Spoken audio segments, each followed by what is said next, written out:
Did any of you watch the opening ceremony to the Tokyo Olympics? I did, and it got me in the mood for games. Not the outdoor kind, but the kind you play on your computer inside. I've got 2 months of old gamey goodness to talk about, so let's start with an intergalactic take on the biggest international sporting event.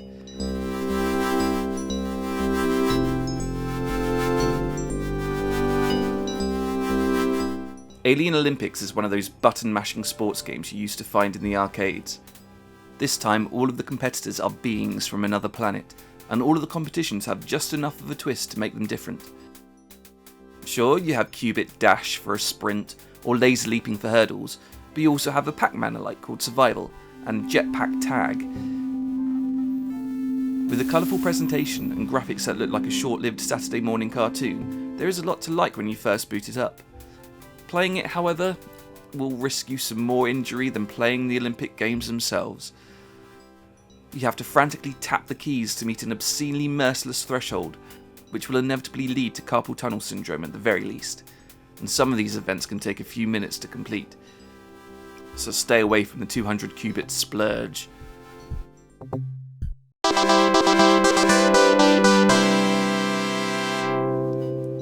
It was released in 1994, right in the middle of the lull between the Barcelona and Atlanta Olympics. In all honesty, there are much better games of its ilk out there, though you won't find a pink blob of an Olympian named Sui Gui in international track and field.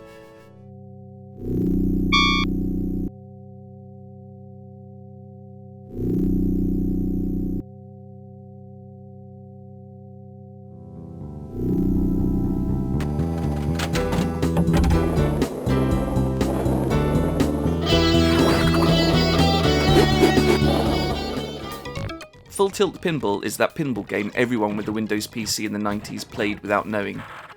You may know it as Space Cadet, a demo which came out with every Windows 95 and 98 machine. This demo was an early build of one of the 3 pinball tables reworked for Windows compatibility by the guy who programmed Task Manager.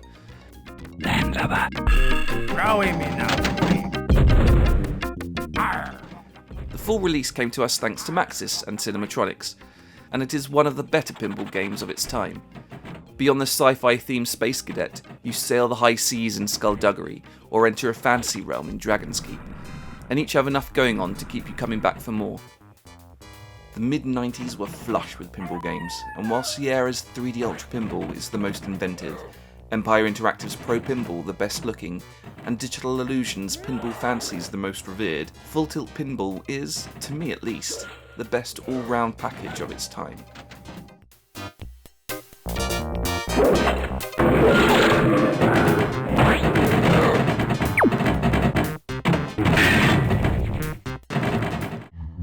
Hundreds of worlds have fallen to their control, the inhabitants destroyed or enslaved. A new era of destruction has dawned. With a single device discovered and stolen from a conquered world and placed in the prototype Mendel, they stand poised to bring the galaxy to its knees. Mendel must escape from Galapagos. Galapagos Mendel's Escape is that rare thing, a genuinely unique game. At its core, it's a puzzle game, where you have to manipulate the environment to get a robotic insect safely through a maze. But this bug has a mind of its own. Yes, this beetle, otherwise known as Mendel, has been programmed with a learning AI that makes no 2 playthroughs alike. That's something that, to my knowledge, no game has attempted since, at least not to this level. When you play the game, you can kind of see why. One player may get lucky with their digital companion and see him through with a little fuss. Another may be pulling their hair out as they watch it cluelessly circle the playfield. During my testing, I encountered the former, and when I came to capture footage, oh boy, this is what you're seeing now. It's my own fault really. I should have saved Mendel's NURM, or non-stationary entropic reduction mapping. This file, which is only a couple of kilobytes in size, is his brain, and you can import it into any game on the fly. If you play it enough, I'm told you can foster some unique personalities, such as a brave Mendel, a hesitant one, or even a suicidal one, but I just got variations of dumb. I don't think the technology was there to make it truly a consistent and predictable mechanic, but they tried. The levels are well designed for the most part. and they do cater to Mendel's limitations, but in those instances where they don't, expect severe hair loss if you keep playing. In the end, there's nothing quite like Galapagos. This game will at once draw you in with its unique design, and for the most part quite fun gameplay, but it will simultaneously frustrate you to no end. And you know what? I kinda appreciate that.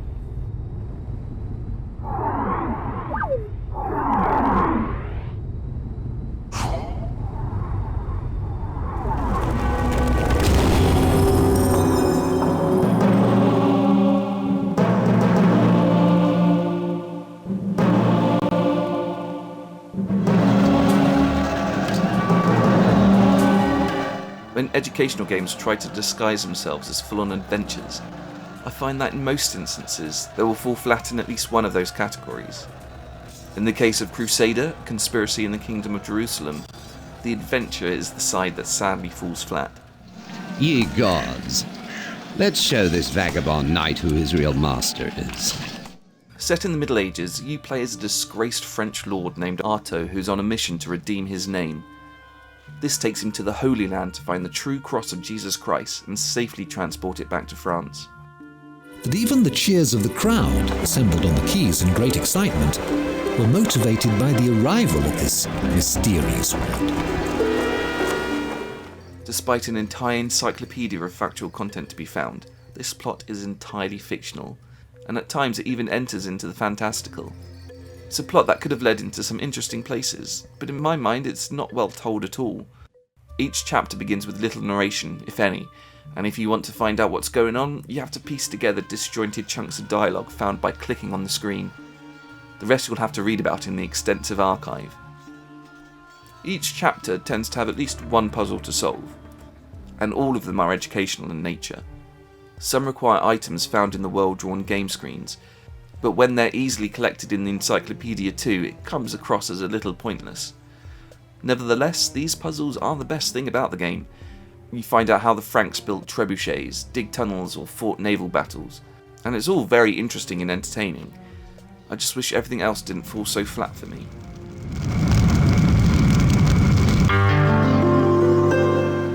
And so the last representative of the noble Viscounts of Mecca is in a truly glorious position.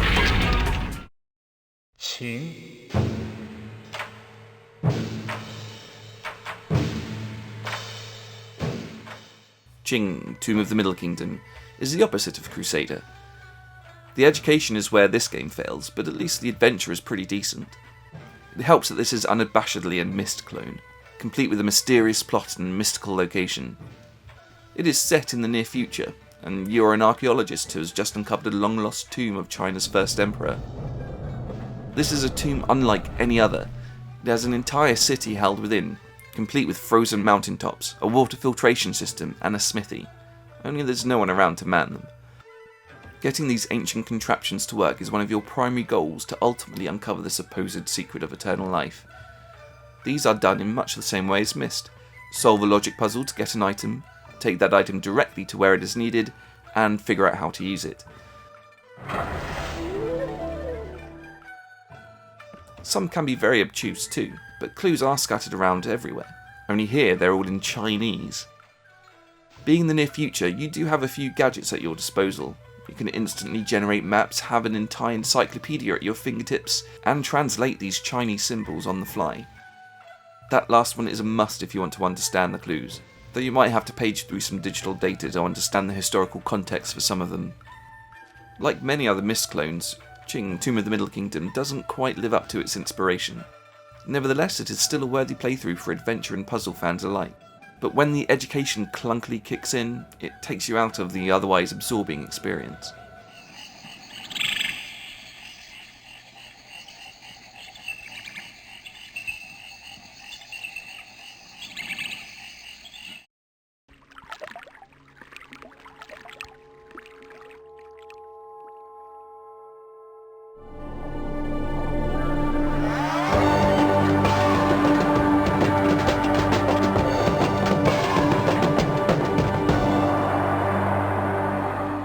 For a straight-up puzzle adventure, why not try Jewels of the Oracle? Its mystical Mesopotamian theme is little more than a wraparound for a bunch of unrelated puzzles to solve. But this theme elevates the entire game to something special. Gathered around a well in an ancient tomb are numerous puzzles, 24 in all. They range from the basic jumping frog riddle every game of this type had at the time, to some interesting ball and maze puzzles.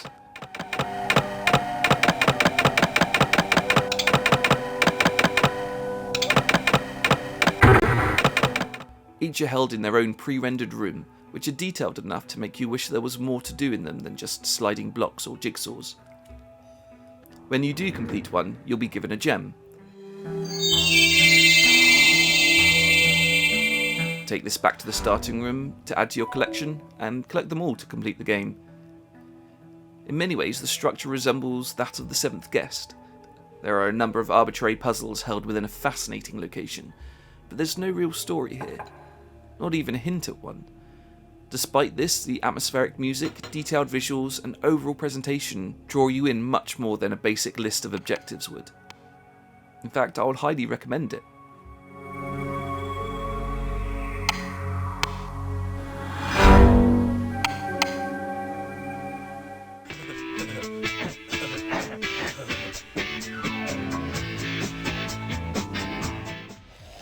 I didn't have MTV in the 90s, so I didn't grow up watching Beavis and Butthead.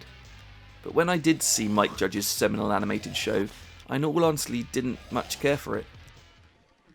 I liked the spin-offs like Daria or King of the Hill much more, mainly for the fact that they tended to have actual storylines, complete with comedic setups and payoffs, instead of a couple of stoners mumbling over other people's music videos.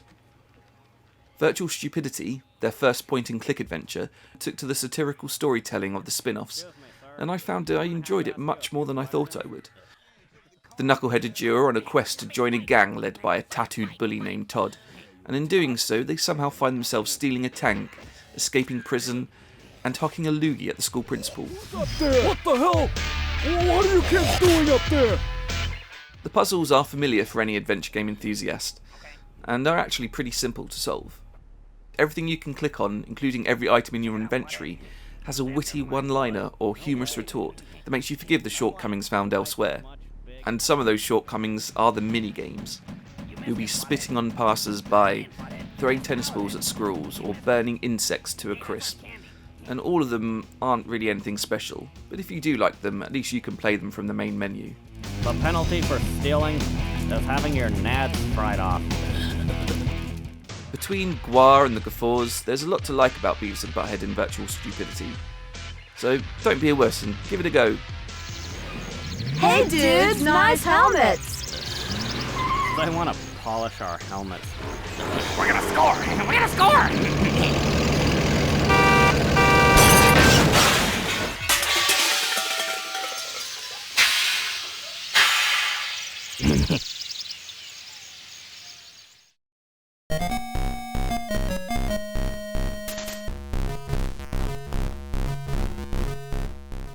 From one virtual world to another, Tron, or at least a legally distinct version of it called Zona 0.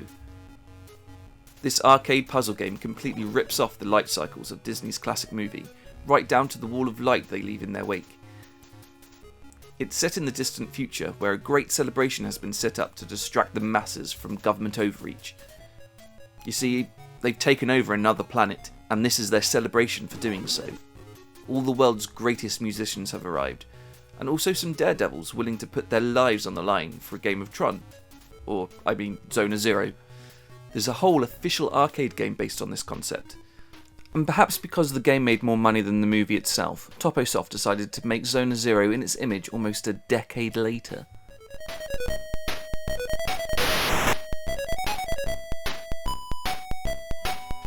Competitors aren't controlled by a second player or a random AI.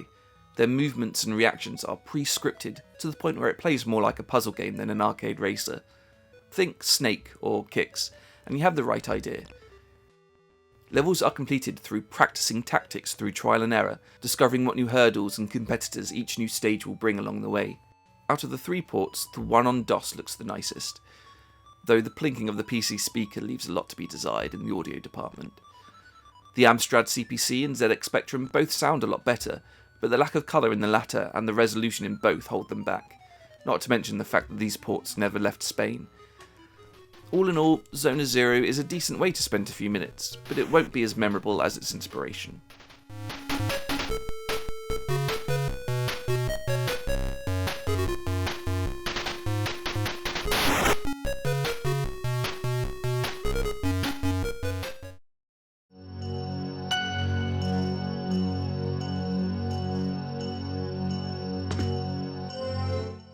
Esoteria, Techo-Assassin of the Future, is a really fun obscurity from 1998. This tragically overlooked third-person actioner combines huge interconnected levels with chaotic gunplay, and even the odd bit of stealth. You play as Raven, a reprogrammed prototype cyber soldier stolen by the Resistance to stop a totalitarian regime ruling over Esoteria 2. The futuristic setting of complex army bases, booby-trapped sewers, and research facilities makes for some interesting level design. Raven has quite the arsenal available to him. From his standard arc blade, which can do ranged and melee attacks, to stealthy cloaking devices, they allow you to approach the objectives in a multitude of ways.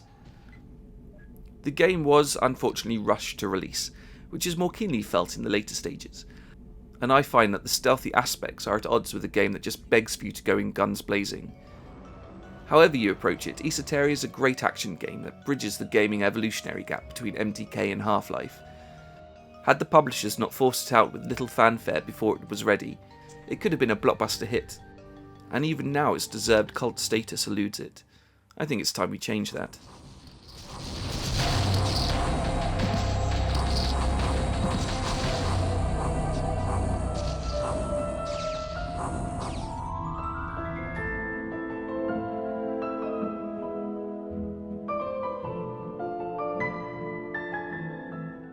Like my last video, we end with Harry Potter. This time we're off to his Chamber of Secrets in a much improved action adventure. We don't even have to patch anything to bring the controls up to modern standards either, and as a whole the game is much more open and expansive. Hogwarts itself is now more of a hub world than the original, leading off to various levels and lessons that teach you new spells. We can now use Scourge, Diffindo and Spongify, among others, that really diversify gameplay. Scourge dissolves slime that would otherwise handily block you from areas you're too early to see, and Diffindo cuts ropes and spiderwebs which allow for some interesting puzzles to solve. But it's the Spongify spell that truly is the most valuable from a gameplay perspective. This allows you to jump on context-sensitive platforms, which gives rise to some inventive vertical level design.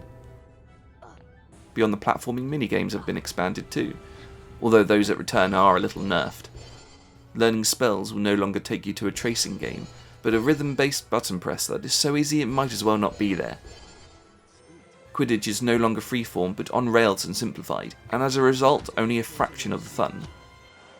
Thankfully the wizard duels make up for these shortfalls and then some. They play like rock paper scissors meets Pong as you flip spells across the court and time your return like a game of tennis. You can even learn spells to exclusively use here too, including Expelliarmus and Mimblewimble.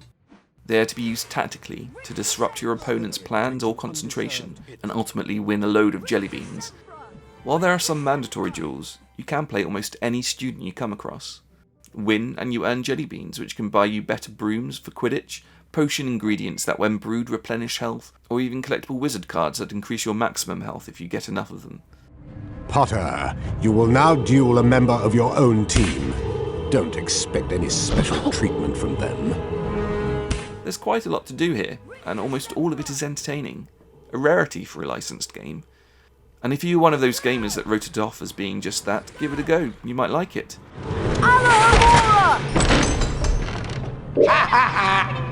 Scourge! Rictus Emperor! Scourge! Scourge!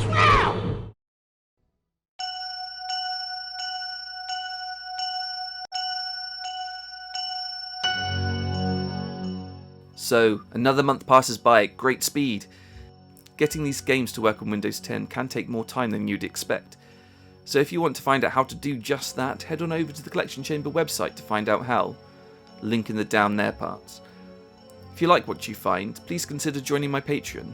If not, a like or a share or a subscribe, or even all three would be greatly appreciated. Thanks for watching, and I'll see you next time on the Collection Chamber.